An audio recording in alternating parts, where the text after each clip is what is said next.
videos if you like it, so that other people can benefit from it.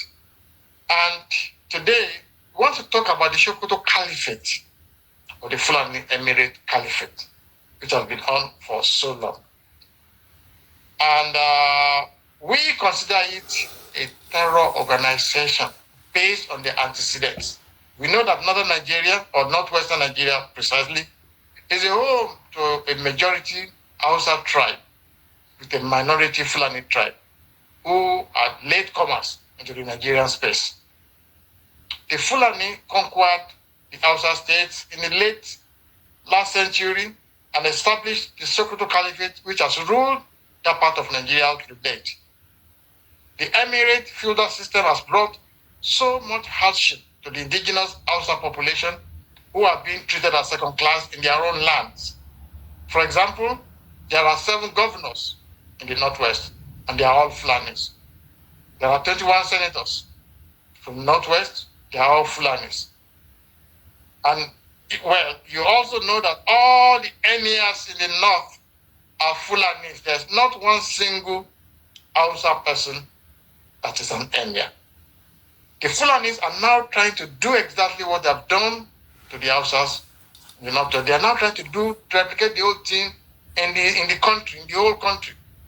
They are trying to use religion to Islamize Nigeria and take over the entire Nigerian space. So far, they have failed in their efforts, either through military coups or democratic means. In the last 60 years, they have failed. And right now, what they are trying to do is to conquer the rest of the country through a secret jihad, which has had them import fighters and bandits from other West African countries to come and destabilize Nigeria. In the last decade, Nigeria has grappled with the issue of Fulani banditry, upon which Nigeria has lost billions of money that could have been used for development. And we've lost a lot of soldiers, human resources lost on account of fighting Fulani bandits. Today, when you look at all the bandits in Nigeria, they are all Fulanis. There is no TV Fulani bandit. There's no Ijaw bandit. There's no Ibibio bandit.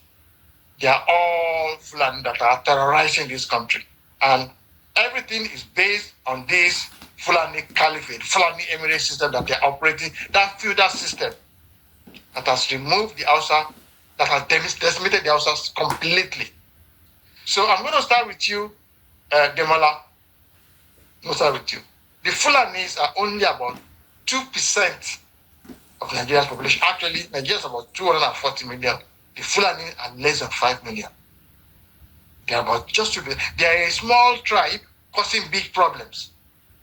Most of their emirs are openly supporting the bandits. They are giving them their children as wives to the bandits. They are turbaning them, making them as chiefs. They are buying guns for them. Some of them are even paying homage. They are paying taxes to them. So I'm just wondering, why is it difficult for the federal government to move against them? Are they afraid of these emirs? Are they afraid of this? What is the issue? Demola? The establishment of the caliphate, based on the theological doctrine of Usman Fodio on conquering the north from the Hausas and other tribes, they impose Islam as the only religion for all those areas of conquest. And every area of conquest, they are given 2 things. One, the sword to continue the jihad, and then the Quran.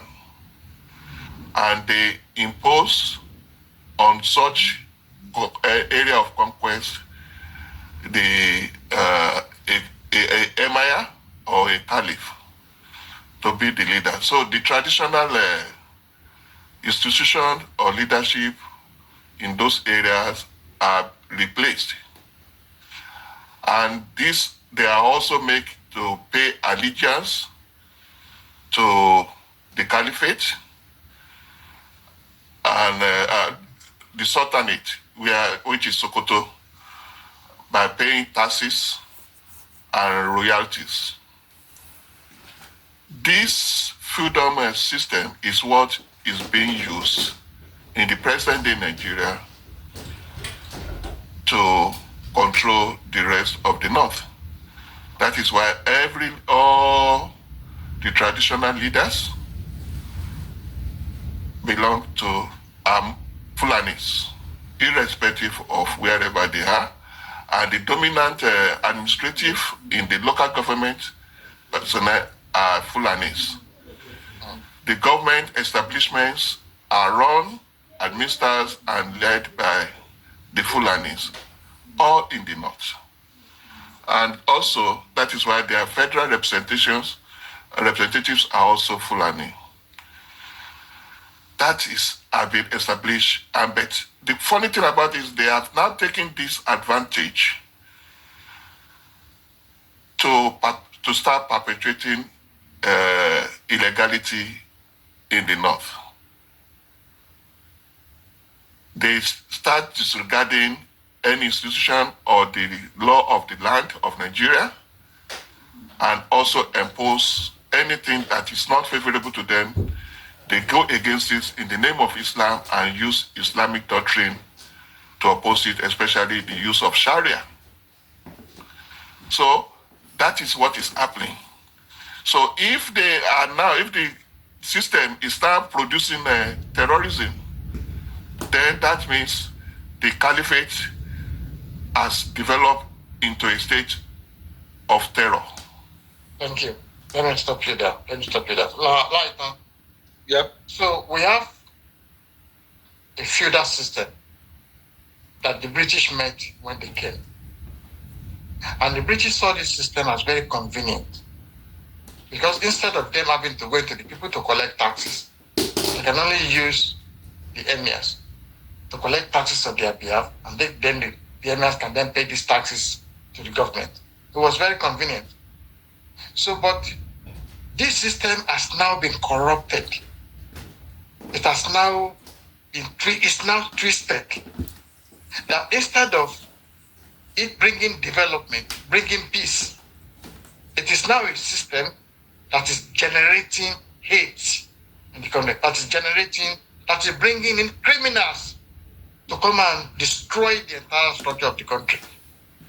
So since the Fulanis, they don't know how to reform this system, they don't have the capacity to reform their own system, shouldn't the federal government step in and say, hey, this is no longer good, we have to abolish this? What do you think? Yeah, it is high time the federal government step in to moderate in the affairs of the feudal system. But come to think of it, the Fulanis, they've so much wedded enough power, right, to put themselves in strategic positions in Nigeria. Like you rightly said, where the colonial masters, they handed over power to them, right? They handed over power to them for effective administrative purposes. But these people, they capitalize on it, that where we can lord it over us. I mean, we can make sure that we continue to put everybody under our tutelage. That is what they did in the northern part of to the Hausas, in the northern state of Nigeria, the Sokoto, the Kanuri, the Katsina, where the Hausas are, they made themselves. They are a minority, but they made themselves in the majority, right? They were flooding themselves, even to the extent, if I should tell you, they abolished history, literature in curriculum of secondary school in Nigeria, because they don't want Nigerians to know the history, their history. For secondary schools in Nigeria, they abolish literature and history, right? So you know what these people are doing? They so much wedded a knot of power that they are unchallengeable. Nobody can challenge them. Even Obasanjo, while he was there, Babangida that he's talking they should not give banditry money. Why can't they do what? Why can't they checkmate these people? Why when they were there? But they couldn't do anything. They started Sharia while Obasanjo was there by this guy with Yoruba. But they don't do anything. So all what we are saying in essence is it is time, right, for the federal government, right? The people at the aim of affairs, they should come together, look at what they can do. They are extending their handshake beyond able. They should not be coming to the southwest, the southeast, right, to come and lord themselves over us, right? The way they did in the outside land. Thank you very much. Thank you very much. Shukwa, coming to you now. There's an organization, a Fulani organization called Ligeti Allah. This organization has been arming Fulani herders for many, many years, and they are still doing so. They are giving AK-47 big guns to little children to handle. And these herders, they go into farms, they destroy farmland. In fact, if you have yams in your farm, they will uproot the yam for their cows. And if you dare to challenge them, they shoot you down. These herders, they've gone into Benue, into Plateau. They wiped out whole towns, whole villages, because they think that their emirate system will protect them. And at the end of the day, the emirate system will protect them, because all they need is just one call from Buhari in government, or from the Attorney General, or I'm talking about Buhari's Attorney General, or from Buhari's Chief of Police, to say, let them go. So, don't we need to change this system, Shukwa? Do we need to continue like this? Yeah, thank you very much. Just for our viewers to understand the rhetoric from Yeti Allah, this is some of the things that we've heard from them. Let's speak louder, please. If you kill a herder, don't go and sleep. We will revisit you, warned Saleh Al-Hassan in 2021. If you slap a Fulani once, he will slap you 10 times, said Ibrahim Galma in 2025. An organization that is distributing arms to its members to unleash terror is a terrorist organization. They don't stand for peace. They don't stand for peaceful coexistence, with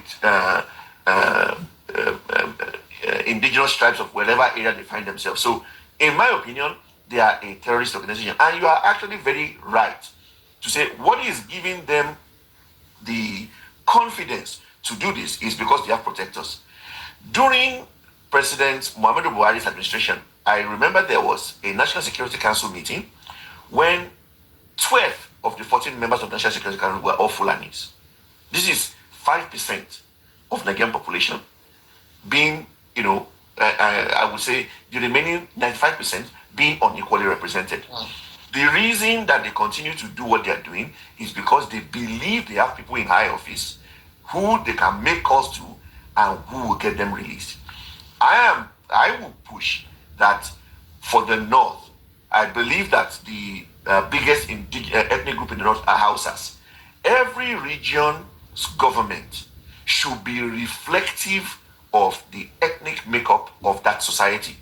We should ideally have more Hausas in government than Fulanis. So I will call on Northerners to look at this intently, because the reason that the Fulanis, the headsmen, are perpetuating all of this is because they have put themselves in all critical government offices. You have the Attorney General who is Fulani. They'll make a call to to the chief of police who is a Fulani, or the governor who is a Fulani, the House of Member is a Fulani. This has to stop. When you have a government that is reflective of the ethnic makeup, then you are going to have a likely fair opportunity where people can actually do the right thing. It is not supposed to be a situation where it is the loyalty to one ethnic tribe at the expense of all other indigenous tribes in Nigeria. It needs to stop, and I will urge Northerners to begin to look at this, first and foremost. Finally, I would even say there was a proper Hausa kingdoms pre the jihad time. I think it is time now for Hausas in the north to begin to look at, revigorating all their kingdoms. Gober, Kano, Katsina, and Zaria. These were powerful cultural kingdoms that actually coexisted with other northern minorities and were able to live and cohabit in peace. These kingdoms need to be reinvigorated to actually counter the repressive and the oppressive Sokoto Caliphate system. Thank you very much. Demola, Nigeria right now is at the point, is at the, what we call the precipice, at the end of the cliff. Right now, we are spending almost half of our money on security, not just the government, individuals. People can't go out, people can't travel. People cannot go from Lagos to Ibadan anymore. People cannot travel from Kaduna to Jos. People cannot travel from, nobody can travel anymore. Kidnappers everywhere. Because some people are hiding in the bush. So, and I have thought about this severally. I have slept on it. I have added it together. I have multiplied it. I have divided it. I have subtracted it. And my thinking is, if you want peace in Nigeria, remove the Northwest from Nigeria. You will have peace. If you take the Northwest, take them out of Nigeria, possibly the Northwest and the Northeast, take them out, the rest of the country will have peace. And I am not by any chance saying that Nigeria should be dismembered. But I'm saying that that is where we have the problem. Now, if we are not going to take them out of Nigeria, what we can do, okay, is to step into that two regions, declare a state of emergency, remove all the emirs, remove all the governors, appoint new people who can go there and fix the problem. Right now, we have emirs who are supporting the bandits. We have governors who are giving the bandits money. We have people of means who are doing business with bandits. So, do you think all this, what I call white man's approach, trying to do you think that will help? Don't you think we need to push from every side to solve this problem before the problem consumes Nigeria? Yeah, thank you, Deji. I can understand and sympathize with your passion. For just like all other Nigerians, we are all fed up with this insecurity, which are mostly perpetrated by one section of the country. And I don't think you running away from a problem can solve that problem. Oh. Removing a section of the country from it doesn't solve it. Tomorrow, if it's now in Northeast, you will take that one out. If it's in South, you take another one out. Then, gradually, we dismember the country altogether. I think what is needed now is what we are now facing squarely. Face reality, tell the truth, do the needful, and correct all these anomalies. The skewing of power and all the machinery of power to the north has allowed this to perpetrate for more than 10 centuries. 5 decades. For more than 50 years now. The north have been having this monopoly and hegemony of power, and they have skewed every sensitive areas of governance to them.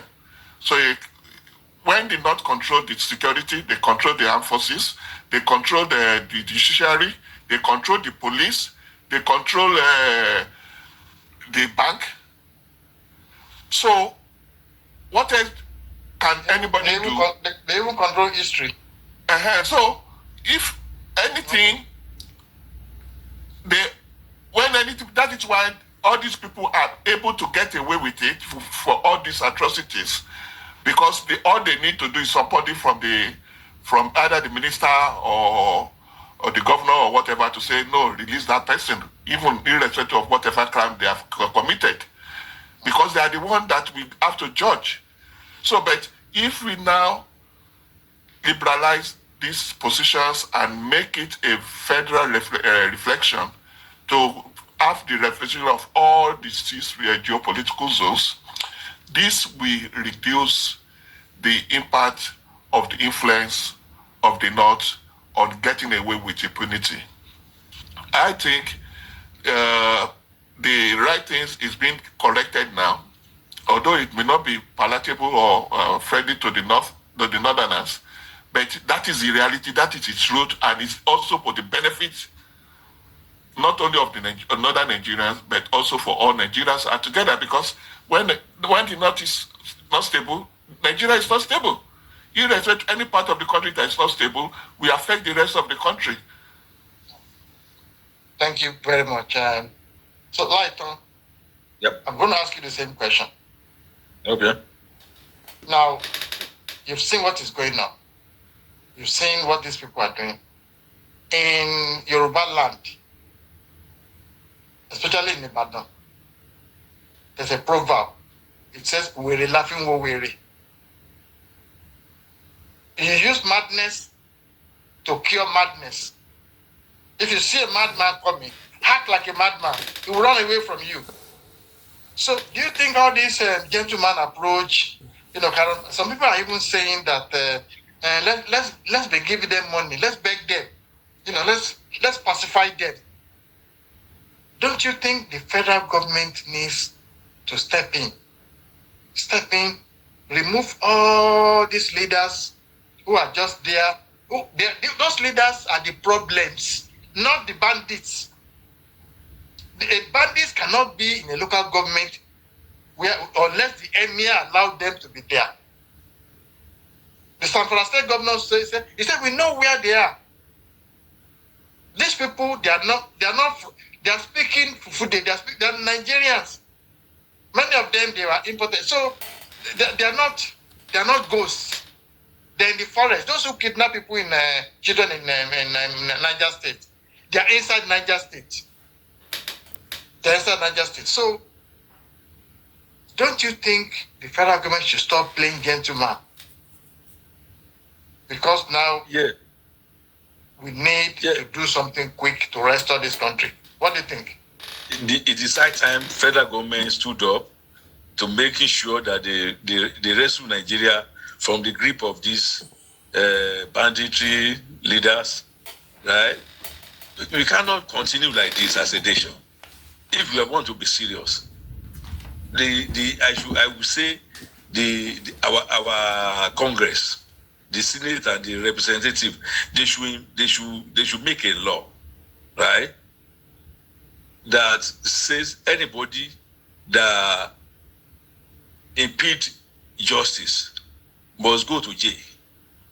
Once they pick you, once they identify you as, they put a phone call. They will say, don't do anything, free them. That is criminal, right? So all this attitude, they should stop it. Once they make sure that they identify these people, then they should look for those people. They are backers, the Baba Bejos, all these Baba Bejos, all of them. They should pick them up. They should do a thorough investigation. Give them jail time. It will serve as a deterrent. We cannot just continue as a nation and be saying that all these people, then once they catch a bandit or a terrorist, Then they will say, he repentant. They say, but what about those people that they've killed? Eh? Nobody is talking about that. What about their family? What about their dependents? What about their immediate? I mean, look at. But in Nigeria, once they put on so it even goes a long way to tell you that the government knows about it. Our net government, they are to protect lives and property. Why should they say that? Okay, people from my own section of the country, they are killing people. They are adopting people. Then once they are caught, then you say they will. I mean, it will not be investigated. So once it is investigated, they will just say, okay, release them. For what? Do they ask? Can you ask? I mean, can you be telling the criminal to be released? Do they should face justice? But when they don't face justice, when they don't do anything, and they continue ferusing them. Sorry. So the moment we continue to making sure that anybody who commits offense, they should face the music. This thing will stop, right? And they should, those people who are sponsoring them to do that, they should face the music too. But we cannot just continue like that and be saying that, okay, as a nation, this is what those who kill have no right to live. That is what I'm saying. That is what I'm saying. Anybody that kill, they don't have any right to live. Once they kill, you should be killed too. But when they are not killed, it will give them the sense of, okay, if you kill, nothing will happen. Thank you very much. If you kill, nothing they can do about it. Because we have people at the Abuja who we put the call across to them, release them. Thank you very much. Thank you. Shukwa.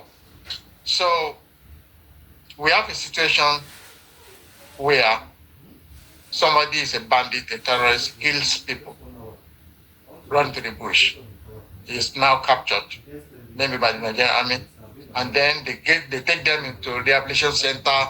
They give them nice food. They give them clothes. They dress them up nicely. They are even sending them abroad to go and somebody who has killed many people. And we are still doing the same thing time after time after time after time. Let's use kinetic and non-kinetic. But in Yoruba, we know we're laughing what we're in now. Why should we continue to treat these people as if they are animals? They are animals. They are not human beings. So why don't the federal government step in, declare a state of emergency in the entire north? Just like they did in the river. Take them out. And let's have some fresh leaders. And there are a lot of good people in the north who can come on board, who can do what is nice. There are a lot of good people. Look at former Senator Shehu Sani. Somebody that's a nice guy. These are the kind of people we want in the north. Not all these people will be coming out and saying that the terrorists are not bad people. That's what Matawale said. Yeah. When there's a terrorist, they're not bad people. So, Super, do you think it's time for government to put a foot down and say, listen, we are not having this anymore? Absolutely. In fact, I would say areas in northern Nigeria where bandits, for example, are collecting taxes, that is actually an anti-government activity, because what you're actually doing is you are challenging the authority of the proper government. And there should be a state of emergency there. And there should be a state of emergency in that case, because if there's a governor there and the governor has lost control to the point that bandits are now collecting taxes, that governor should be removed. I think that should be the first thing. I would also argue that northern emirs who to ban bandits should be removed from their caliphate. There should be strong consequences for supporting, for giving aid and comfort to bandits and terrorists, and it should come at a very steep price. The federal government needs to step in and do the needful. Any state where bandits are collecting taxes should go into a state of emergency, and federal forces should be taken to to quell these bandits and restore law and order. And at the same time, emirs who to ban bandits or who give them their daughters to marry have basically told us exactly where their allegiance is. Their allegiance is not to peaceful coexistence, but to the rummaging of local communities by these people, and it will come at a price. Thank you very, very much. So we come to the end of today's deliberations. I want to say a big thank you to Mr. Lawal, all the way from Canada. Mr. Lawal, thank you for coming. Thank you for having me. And to Mr. Olaito Adediba, all the way from America, thank you so much for coming. Thanks for having me too. And also, Mr. Ademola Adesa from the United Kingdom, thank you for coming. Thank you so much. It's nice being here. Thank you, our viewers. I am the Jalaya in Dublin. We'll see you in the next video.